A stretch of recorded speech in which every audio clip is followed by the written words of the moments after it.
Hello and welcome to the Property Roundup on iPropertyRadio with myself, Carol Tallon, the show where we chat to industry experts to get a view on new trends emerging. This show is brought to you in partnership with the Property District, changing the narrative of the industry. Today, I'm delighted to be joined by Setanta Landers, partner at Setanta Solicitors. Setanta, you're very welcome. Thank you for joining us today. Thank you for having me.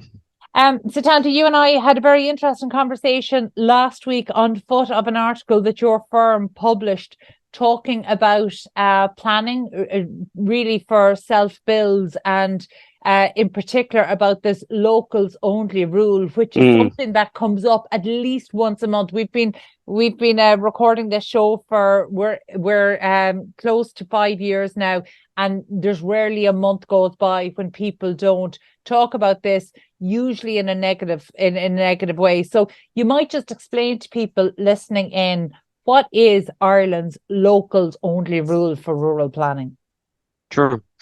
Well, as people out there probably be very familiar with, we have a very controlled planning environment around the locals only rule. And this, in the main, is rural housing. So we're outside of the catchment of cities, towns, villages.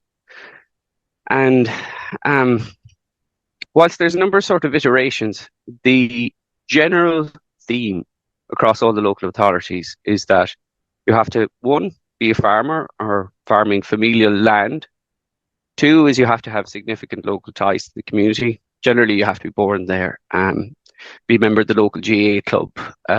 Different local authorities accept different documentation and request different documentation. So there's no kind of consistency to that. But generally, you have to have strong local economic ties working in the area, from the area.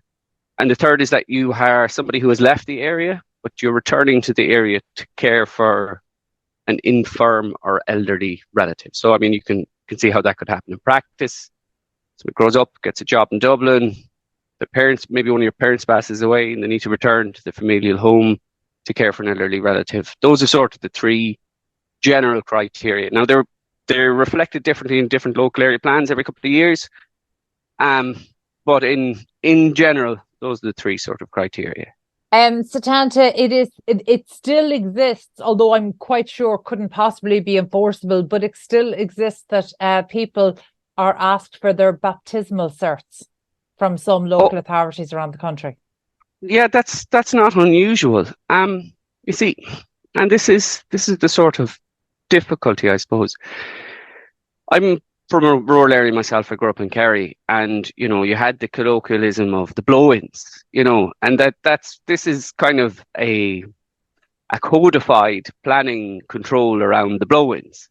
Now there's huge difficulties in relation to that, from an Irish national perspective and from a European perspective. So if we just take them sequentially and we deal with the Irish perspective, those sort of controls in the rural area are discriminatory, and it's very difficult for people to challenge it, because if you think about it logically, if you're from an area and you want to build the next village over, close enough to the family, but not everyone wants to be in the field next door to their in-laws, so they might want to stay in the area, but there might be a better school perhaps in the local village, so they want to move down to be in around that area. You're then outside of the sort of the local only rule, because the catchment area is so small, it's 2 kilometres. And that can lead to enormous frustration. And that frustration is also borne out by inconsistencies in the local authorities' approaches.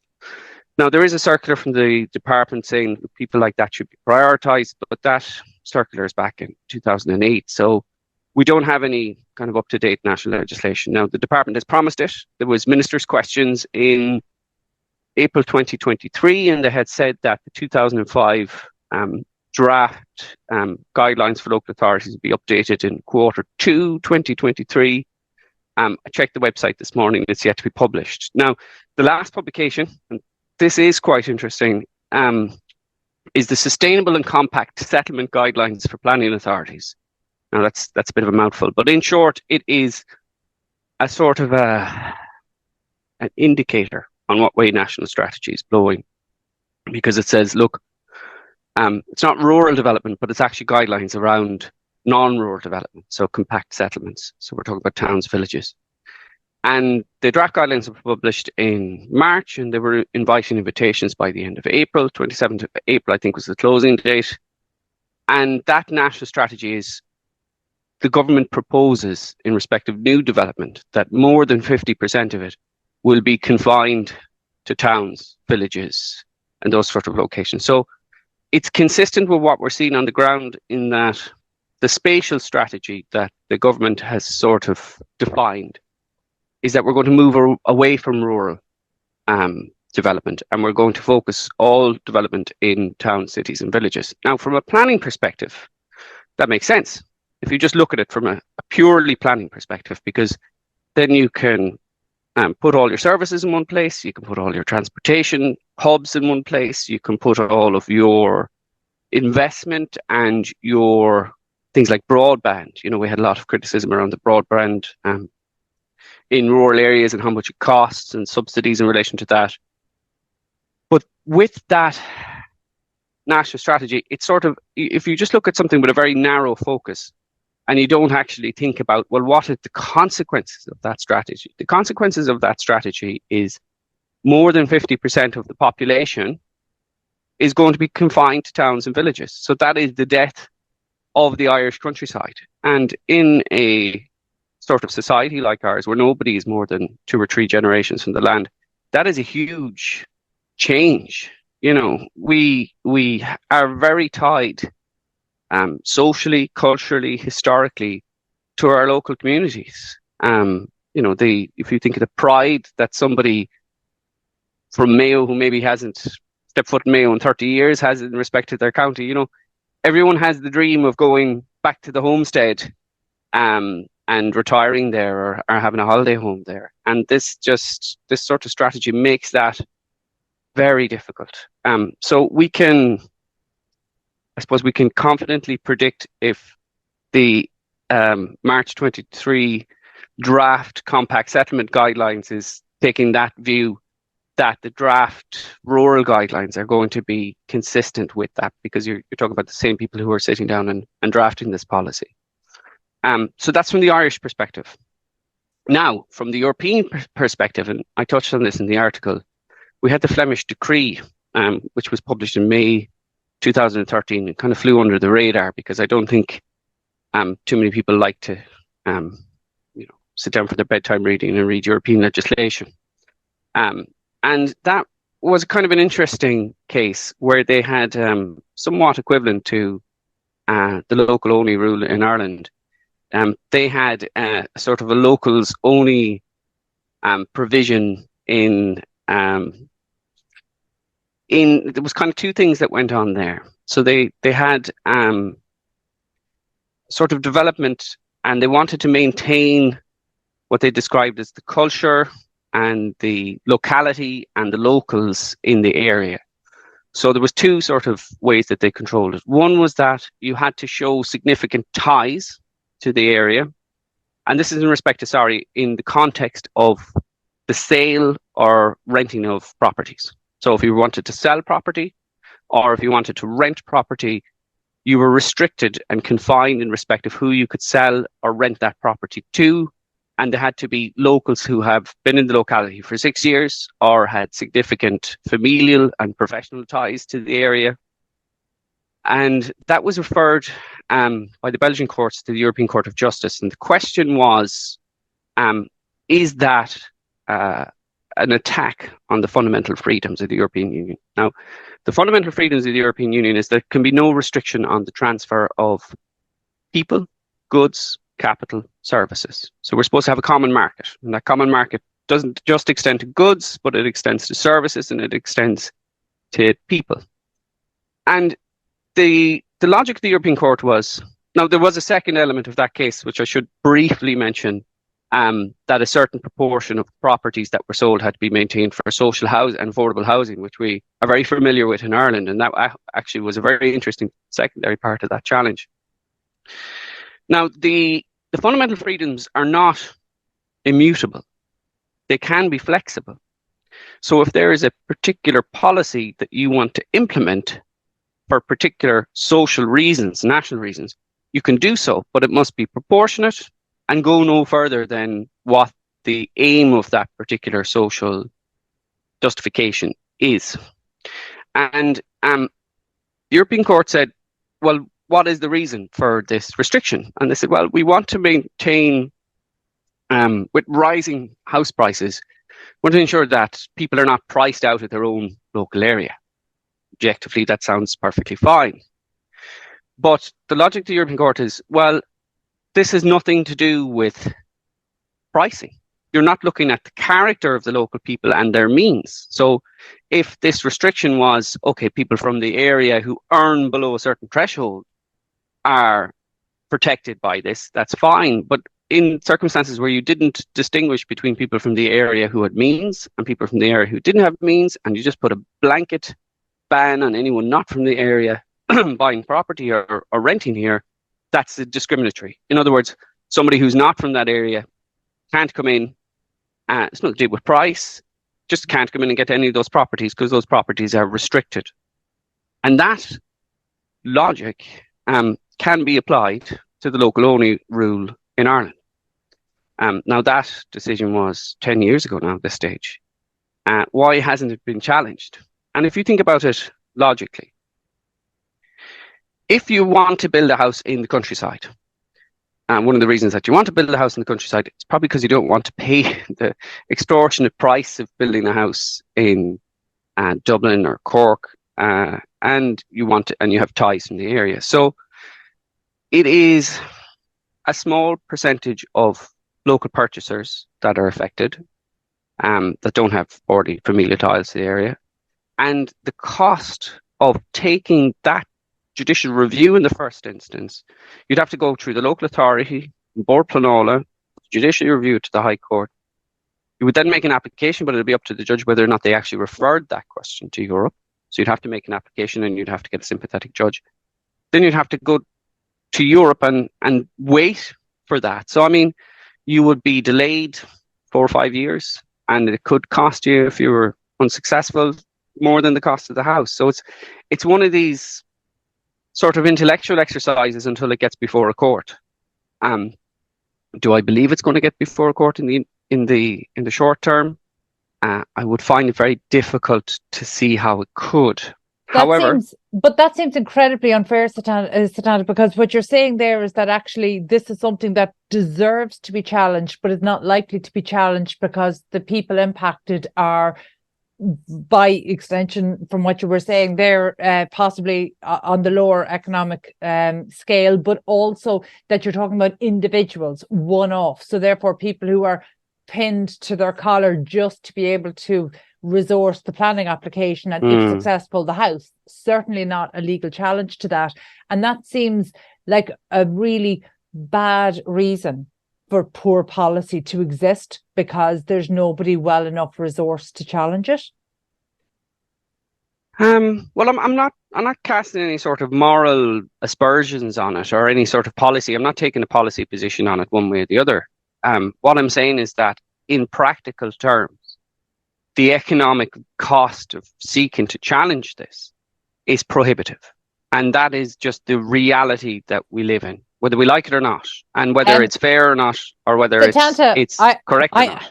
I'm delighted that you're going to be impartial for this, because it means then I don't have to be, so I can say that this policy seems incredibly unfair. But, you know, in saying that, though, I genuinely do understand the reasoning behind it. You know, I really do. We are at the sharp edge of a climate crisis. We know that this is not the most sustainable way to build. And I suppose I've been following say the market. You're from Kerry originally. I've lived for a time in North Kerry, following the plight of people down in Dingle to build, and they can't, because people with ties to the area like to come back for their holidays, and actually it's made the area entirely unaffordable for the people who want to live and work in the local establishments and raise their family down there, which is having an impact on school places and other play schools and other I suppose, community amenities. So I genuinely do understand that. However, I also have the experience of living in rural Connemara, where the people are so adamant that they don't want this kind of state protection. They don't want to be protected from blow-ins coming in, to the point where they're actually coming together and making videos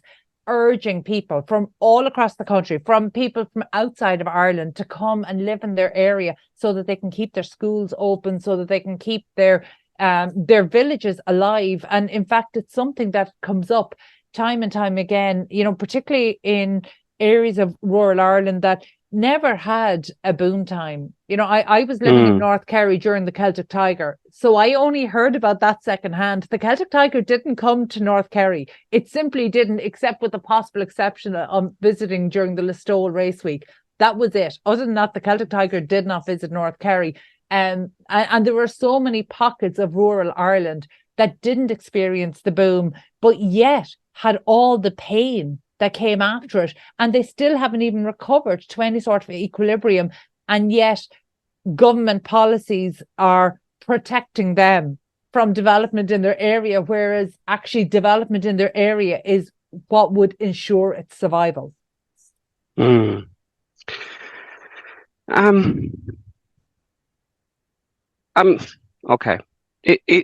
There's a lot in that to unpack. The first thing I would say is that, like most things in Ireland in the last 20 or 30 years, everything now is being centralised. Planning started to become centralised with An Bord Pleanála. You always would have had the local authorities, and now we have planning strategies becoming centralised. And when planning strategies are centralised, they do not take account of all of the nuances that society has. So the simple solution is, or the one-size-fits-all solution, is never an actual solution. It just creates more problems. And this local-only planning rule is well and good for certain situations, but it ought not be the blanket application as far as I'm concerned. So there are, and this is a policy sort of question, and it's open to sort of policymakers to make.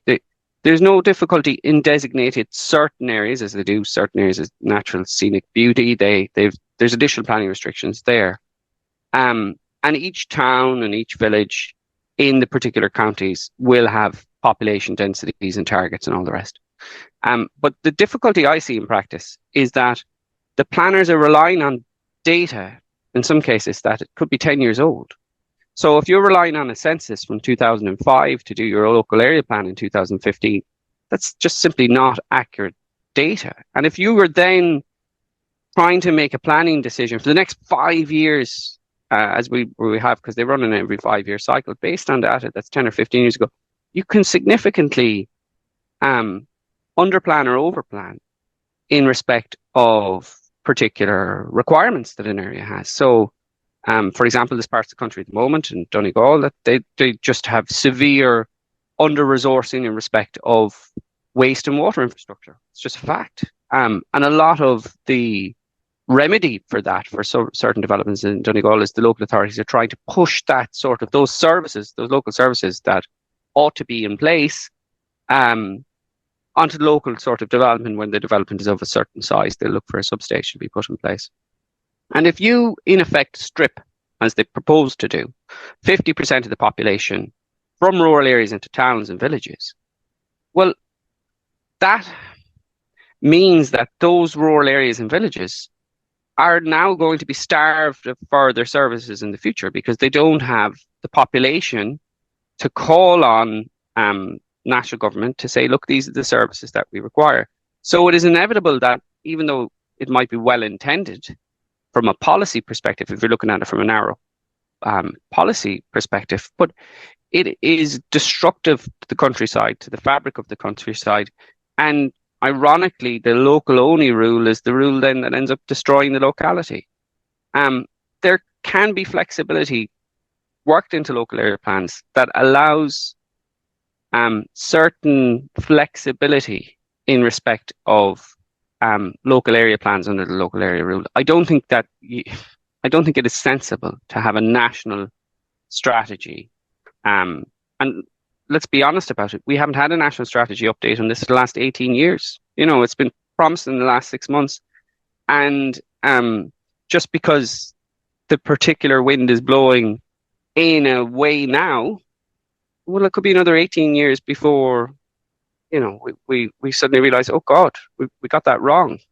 And where's the dialogue then to go back and change that? So I'm so delighted that you brought up the example of Donegal, though, because I think Donegal, the people of Donegal have a strong history of coming out fighting when they need to. And I don't think it's a coincidence that we're seeing the push for a farmers' party, a farmers' political party coming out of Donegal right now. But a lot of the reasoning behind that seems to be something that's echoed right across rural Ireland. And, I work in the area of public consultation and community engagement. We speak to communities on the ground, whether it's through the development of amenities like greenways or indeed new developments. So we get to hear from rural Ireland, as well as the fact that I'm from a dairy farm and I'm living in the heart of I'm living in the country. So my days are spent a lot with people who are experiencing these. And you talk about the data, but the reality is, take the level above the local area plans, go right back to our national strategy. Our national strategy is based on data that is incorrect. And we know this, by the way, from the census. And the Taoiseach's office has acknowledged that. And we know that there's a rectification in process now, particularly in terms of our national development plan, which should impact and filter down to the local area plans. But the other side of that, it's not even about the data changes in terms of numbers and population. Actually, since COVID, there's been a huge shift. And you talked about people, perhaps wanting to live in rural Ireland for financial reasons, but actually, for the first time in a generation, we have a choice. I'm so glad to hear you acknowledge, because I get in trouble whenever I say it on News Talk. But the truth is, we are a people who are, unless you're born and raised in one of the cities, your generations from the city, the vast majority of people in Ireland are within 1 to 2 generations off the land. That's just the reality. And we see this through people not choosing apartments and duplexes. If they can't live in the country, they still want a front and back garden, they still want off-street parking. We don't share space. We don't share space well, and we know that that's what needs to happen, but it's not going to happen in 1 generation. And in fact, I'm not even sure it'll happen in 2 generations. I regularly say that, me in my 40s won't choose it. My daughter in her mid-20s won't choose it. I think it's my grandchildren that may choose urban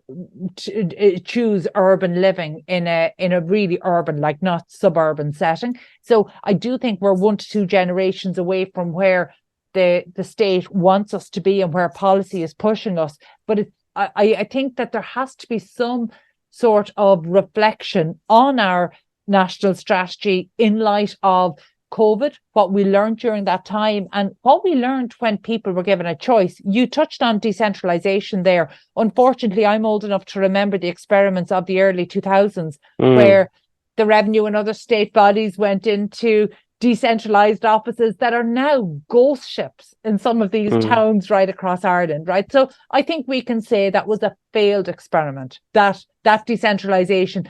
It wasn't backed up with all the things it needed to be backed up with. All we had were civil servants who wanted to go home. That's essentially all we had in the early 2000s. That was driving the decentralization project.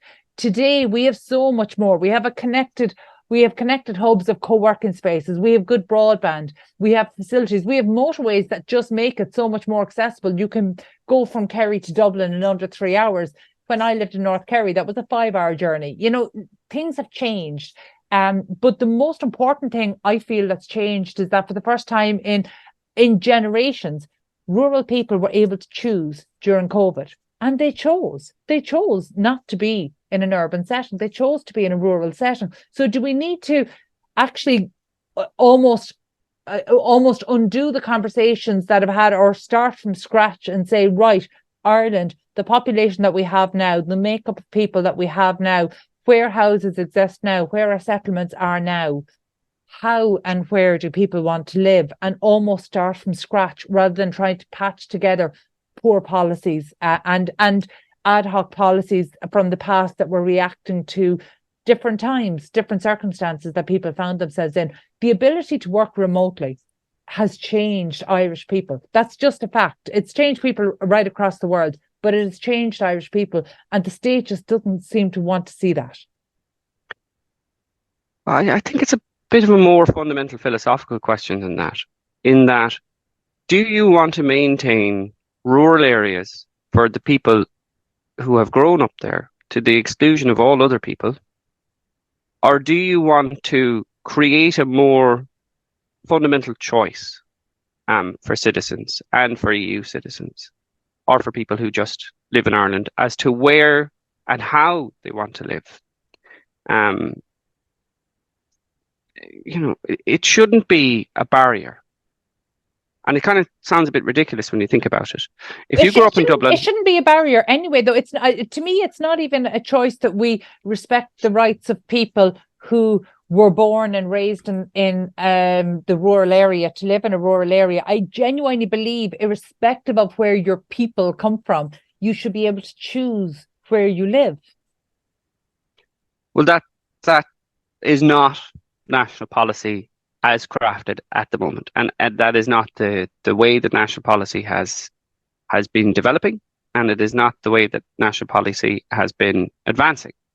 And let's whatever about national policy, because national policy is one issue.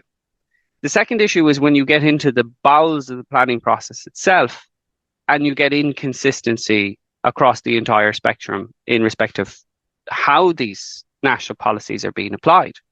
Because you do get, how do I put this delicately, you may get resistance from certain local authorities who want to promote their own area in their own way, according to the persuasions of the local elected representatives and the persuasions of the local officials that are working in the planning department. So you do see nuanced approaches in respect of what, it is not, it is directed to be a one-size-fits-all, but in practice it is not a one-size-fits-all, and you can get vastly different planning outcomes from very similar facts on planning applications that are lodged in two local authorities. And then when you get out of the local authorities and you get into An Bord Pleanála, we have had well-publicised difficulties with An Bord Pleanála and the time it takes to get a decision, and the quantum of judicial reviews that have been undertaken the last 2 years, such that the High Court is even setting up a dedicated section to deal with planning. So planning has become incredibly litigious, and planning ought not be litigious. And it is that uncertainty and inconsistency in policy and lacuna in sort of joined up decision making that leads to this form of litigation, because that is an expression of people who are frustrated. That's all litigation is, because if you Setanta, who in Ireland is not frustrated by the planning process? Like genuinely, and I suppose I'm very conscious that I don't want to get sucked into any sort of a conversation around An Bord Pleanála, because that's too big an issue. That's almost too broken to try to understand what's happening. But one thing we do know is that, today we're talking very much about self builders and one-off homes in rural areas.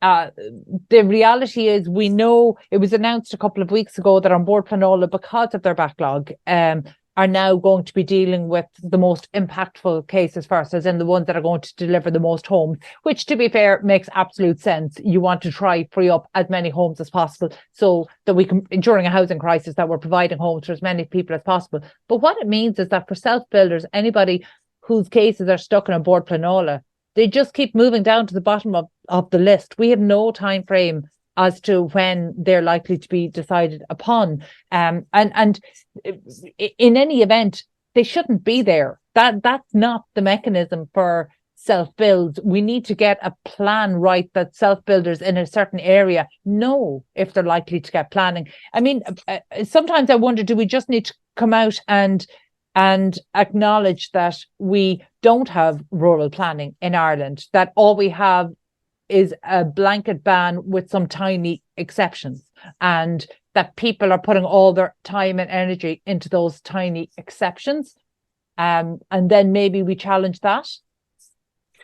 Okay, well, I'll try and be constructive about it. But before we get to the constructive, let's deal with the actual sort of reality of planning at the moment. Tell us about some of the cases you're dealing with at the moment, if you can. I can, but I'll have to be very careful around that. I won't name names or local authorities, but I will tell you certain facts. But we have a planning regime that is quite restrictive. So we have the local only rule in rural areas, and we have very tightly defined criteria that it's acceptable to build in rural areas. So that's restrictive. And then, okay, we want to push everybody into the cities and the towns, but then we have incredibly restrictive planning conditions in cities and towns. We have a referral to Europe at the moment in respect of building height guidelines and whether particular developments have exceeding the planning height guidelines. And we've had a lot of very famous cases that were overturned in respect of building height guidelines. So we don't want to build in the rural areas, and we don't want to build in the cities unless it fits into the character of the city and it isn't too high and we're not offending our neighbours overly. So what's left? You either bite the bullet and say, okay, well, we're going to have urban development. But then if we're going to have urban development, we have to be able to say, well, this is the type of urban development that we want, and this is the sort of density that we want. And we need to have data that says that we have enough of that land and we have enough people to go into that type of development. Or we want to say, right, well, these are the areas that we're going to restrict rural development in, and everywhere else we're going to be a lot more relaxed, if I could use that, and we're going to be much more prescriptive in how we approach our planning.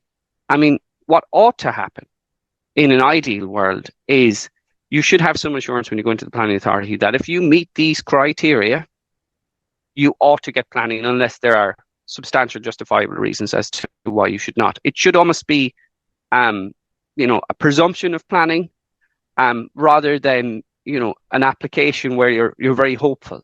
Whereas if we just had a kind of a streamlined planning process, that it was clear to the planners who spend an enormous amount of energy educating the public, as they do, really, because the guidance is very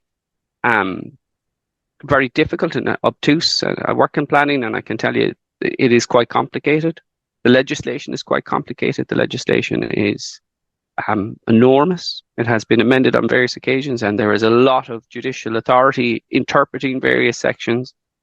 And it used to be worse. I mean, the Planning Development Act was consolidated in 2000. So this is the streamlined process. And I suppose now to get into sort of issues that I'm seeing in practice, I had a couple who had made an application for planning permission of a house that was to the rear of their familial home where their paternal father was living. And in that local authority said that one-off housing would be an unacceptable intensification of use because the extra car that they would have going on the regional road into Dublin in the morning would constitute an unacceptable excessive development. And when you read a sort of decision that comes out like that, it just makes no sense. I have a case that's in on board Planola that has been in there for since August 2022. So we're at a year now, and that again keeps getting pushed off. And that is a rural couple. One is a teacher. And her partner works in the locality, and the difficulty that they have there is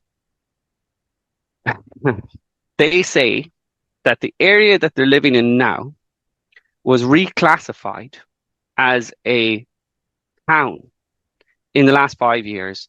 Therefore, that strips that person's entitlement to be classified as a rural person away from them. So they've applied the new as towns and villages get reclassified in local area plan, they have applied that classification retrospectively on one of the applicants, and his partner clearly grew up in a rural area, but they say that the rural area she grew up in the same county is outside the catchment area for her to be considered rural, to fall within the exemptions and the guidelines. And that's the sort of thing that I'm seeing in practice all of the time, where it is such a subjective interpretation of a planner as to how he is going to implement those guidelines. And it ought not be that way, because it is very easy to simply say, look, if you're a rural person, will you keep that rural classification? And it doesn't matter where in the country that you live rurally. You should be able to carry that classification with you, personal to you. And in my view, if you're a rural person and you come from outside of Ireland and you're an EU citizen, you should be able to carry that rural classification with you also. It doesn't deny anybody. It probably would be seen as sort of discriminatory in some sort of elements.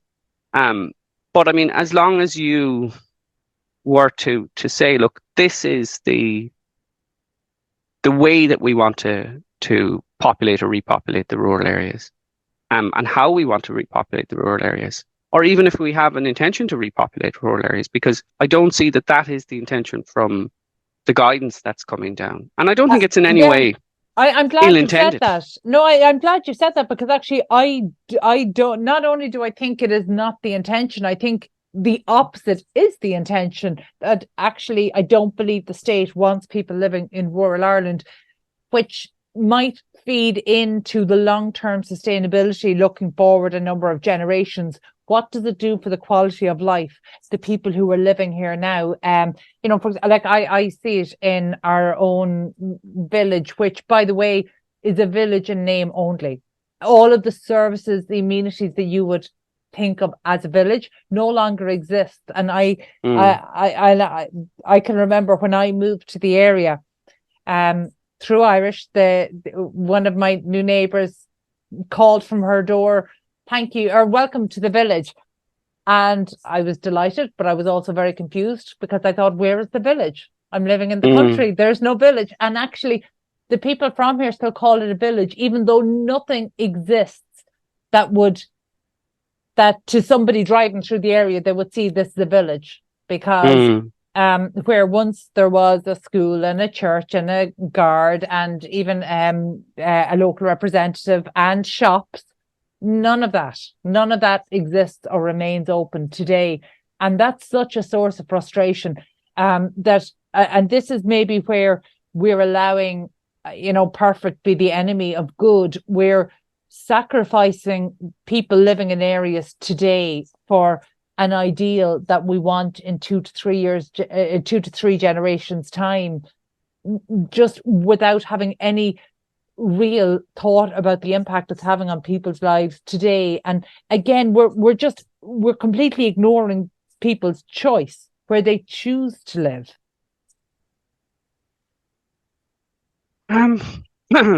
We're going a little bit further than ignoring their choice. We're denying them that choice.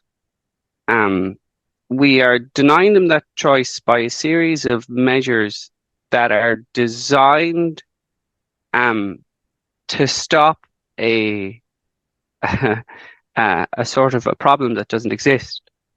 So it's not that we have such a clamour for people to go live in the countryside, such that the locals are under siege or feel that they're in some way being moved out, as was the sort of the case in the Flemish Decree. We have a situation where we have made it so difficult and so prescriptive and so tight to get rural development planning that nobody even really knows how they're going to interpret it on a micro level in the local authority.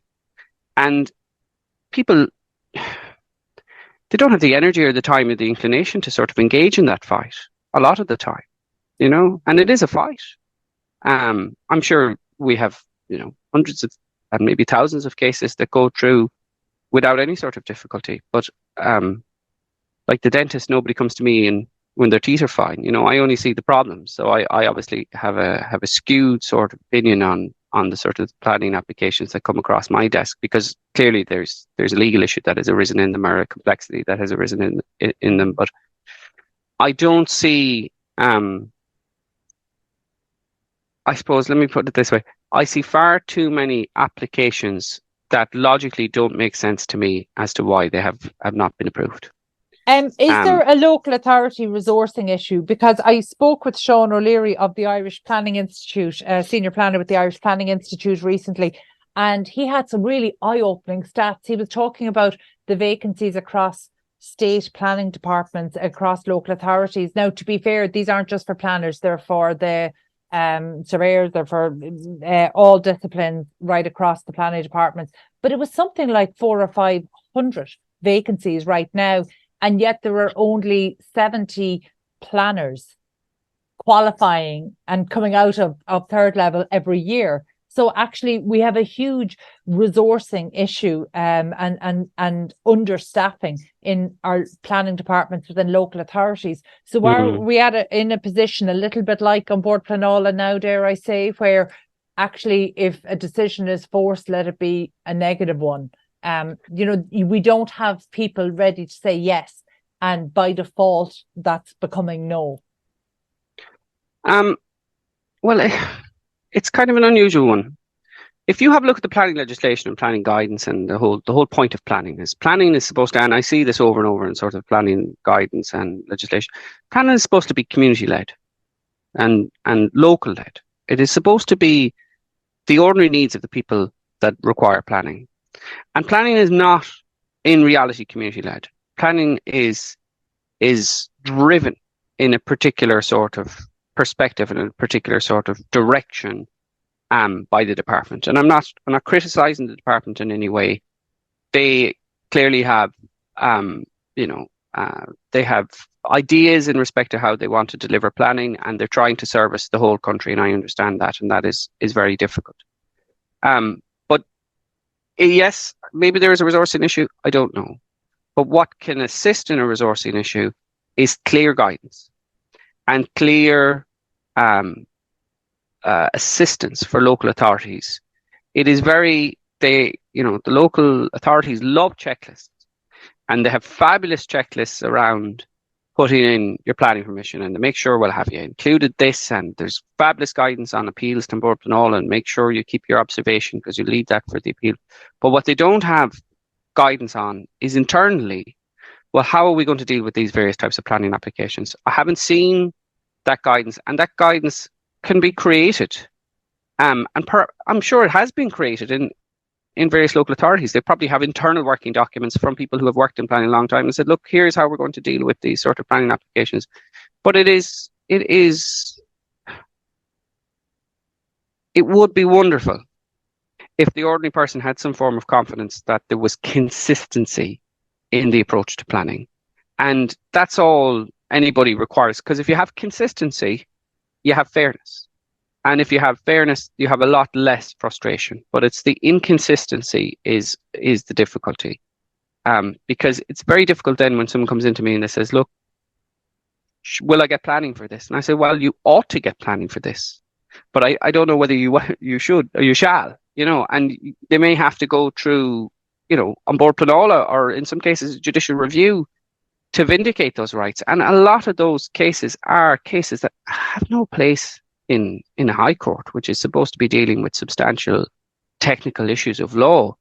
And you're dealing with something that is just so silly in some cases, in respect of the reasons that some of them have been turned down. But then equally, you could have a difficulty where certain things that ought not get planning do get planning. So, it's not that there is I don't think there's any sort of deliberate malice in it, but it's just an inconsistency that exists. That is, we would hope that in the draft guidance that comes out, that there will be some clear guidance for all concerned that will kind of alleviate a lot of these issues. But that sounds like though trying to get to the ideal, whereas say on a case by case basis, when you're speaking to clients how do you handle that? Do clients tend to come to you at an early stage, or do you only see them when there's a problem? As in, do they come to you when they're considering buying or building a house? I get a mix. I would have planners that would come to me that will say, look, will you have a look at this development plan and make sure that we are in some way considerate of what are the sort of judicial reviews that they could be up to challenge. So I see planners come in. On a one-off sort of individual level, I generally see them after the local authority has rejected their planning. So they go to a planner or they go to somebody local who assists with planning, and they put together their application, they put it in, and then it's rejected. And then that's usually when I get a call, because they'll either want to put an appeal into An Bord Pleanála, or they will want to resubmit the planning. And some are very well constituted and some are not. But very rarely I get one-off individuals before they put in their planning. And to be frank, that's not where I ought to be, because that's where you have your planners. I kind of deal in the more sort of nuances of in planning law, and that's not to mean I won't assist anybody that wants to pick up the phone and give me a call. But it is something that is frustrating in practice a lot of the times, if I can say that, even though I adore my job and I adore assisting people and I adore the complexities and nuances of law. But the policies that have been adopted, I do think can be a little bit short-sighted, or rather that there's no secondary question that's asked. So the first question is, okay, well, look, what can we do about this? And it's very easy to come up with an answer. But then nobody actually says, okay, well, let's project that answer over 5 years or 10 years or 15 years. And what is the natural consequence of that? So if you have a rural development or a plan or strategy that we're going to focus on spatial development, well, what is the natural consequence of that over 10, 15, 20 years? And it can only be rural degeneration. And, it is not... it's not a rural strategy that is allied to something that says, okay, well, if we're going to take a community and focus on rural development in hubs, well, then we can invest in those hubs. And then people could, that would make perfectly good and logical sense to people, because people then would say, okay, well, if we're going to centralize all of our services and our transport and all that, allied to an investment strategy, and then we have an environment around that development hub where the planning rules are fairly relaxed, but outside that environment, you're controlled. I think people could get behind that, because that would be a sort of a sensible approach. Yes, you can have your rural area, but you're within a catchment of an economic hub. But they don't treat them as economic hubs. They just simply say, well, this is where the population exists, so that is going to be our de facto economic hub, but we're not going to invest in it. But we're just going to tie all of our planning to it, and we're going to base it on population figures that in some cases can be 10 years out of date. Setanta, and I'm conscious of your time, and I know we have to finish up shortly, but I suppose something you've said has really struck a chord with me, and that is planning is supposed to be community-led, and it's not. It's very much being driven by the department. And one of the points that I've been making for more than a decade now to people generally is that planning is a public function. So therefore, we want the community to get involved. But actually, one of the things that has, before, I can remember back up until kind of 2017, 2018, we had this public apathy. They just didn't care enough until they got really, really, really angry. And now they care. And now we've got public anger. So we went from apathy towards our planning process and planning regime to this sense of anger. And it feels to me that there has been an element of community shutout by making things very complicated, by having public information locked away on PDFs that were very inaccessible. And for something to be community-led, I mean, this is why we have locally elected representatives. So is it a case that, I mean, I would take the view that politics is overly involved in a lot of what we do around housing delivery, but is it a case that maybe do local representatives, do they have a larger role to play in planning?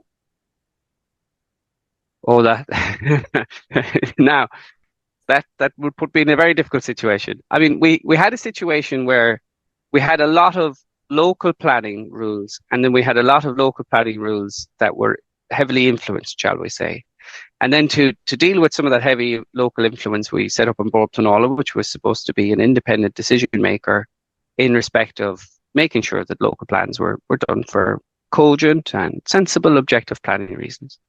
And then the difficulty that we had was then we ran into difficulty in that we were getting inconsistency out of on Board Pleanála, and certain influences appeared to have been brought to bear, and on Board Pleanála then was not seen as a institution that required trust, and there has been a couple of tribunals of inquiry, and we have a situation where they're even talking about redoing on Board Pleanála. I don't know what the answer is, but I know that what we have at the moment requires rethinking.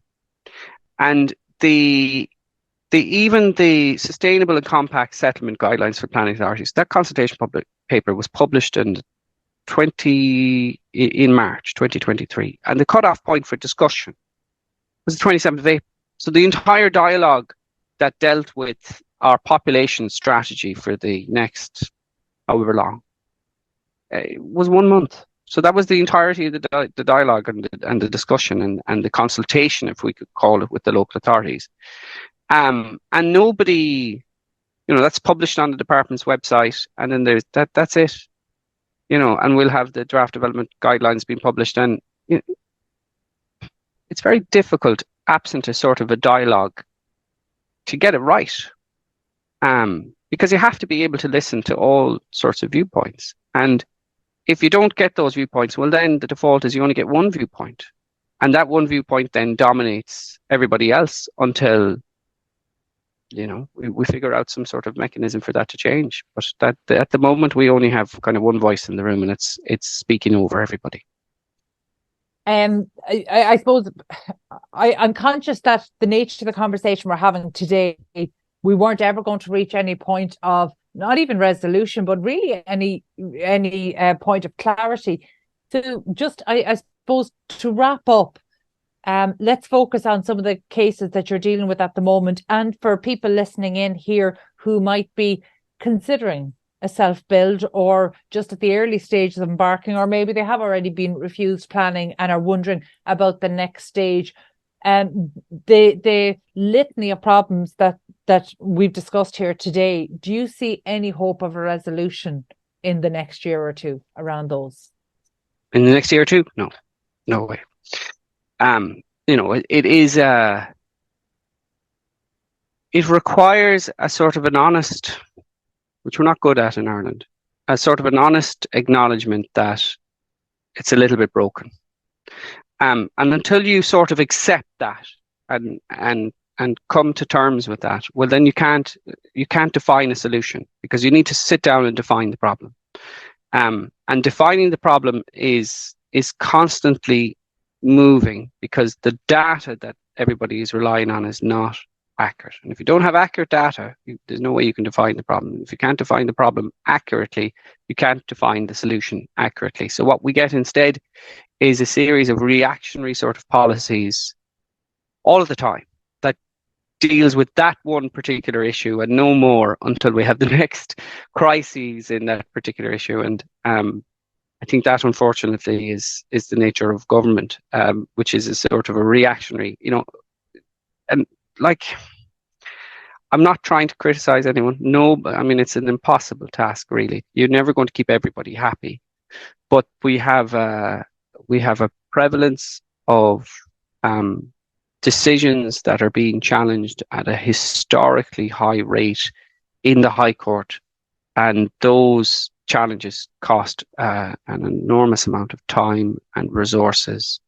and they have not moved the dial any closer to resolving it by a sort of consistent approach. If anything, we've kind of left sort of inconsistencies and nuances with the various sort of judicial decisions. So the only way this is going to be fixed is if we just sit down and acknowledge the scale of the problem, and then sit down and collectively, collaboratively, come up with a strategy and try and have that strategy as inclusive as possible. Now, of course, that's what the government will argue that they're doing. Look, to finish up for this conversation today, what I will do is share a link as for circulating this episode. I will indeed share a link to the article that your firm published last week, because I think it's helpful and it's informative. Again, maybe just it's not really able to add a huge amount of clarity because, again, the clarity doesn't exist there. However, one of the really interesting things that I got from it, and I suppose it's something that I'd like to close out the show, because I'm hoping that, like with all things, if I can't think of the problem and my guest can't think of the solution, that maybe people listening in combined will be able to not necessarily always solve the question, but sometimes they can phrase a better question. They can reframe it, and that's something that's helpful for us. But actually, in that article, you did essentially close off to say that actually our situation, particularly as it pertains to local needs, just to bring us full circle, is that actually it will likely need to be challenged. And notwithstanding what you said about not knowing where that challenge is likely to come from, but that actually that's what needs to happen for rural planning to get the kind of clarity it needs for people to be able to depend on it. So, I mean, is it a case that could you be looking at a group challenge? The challenge will not solve the problem. The challenge will simply define the problem.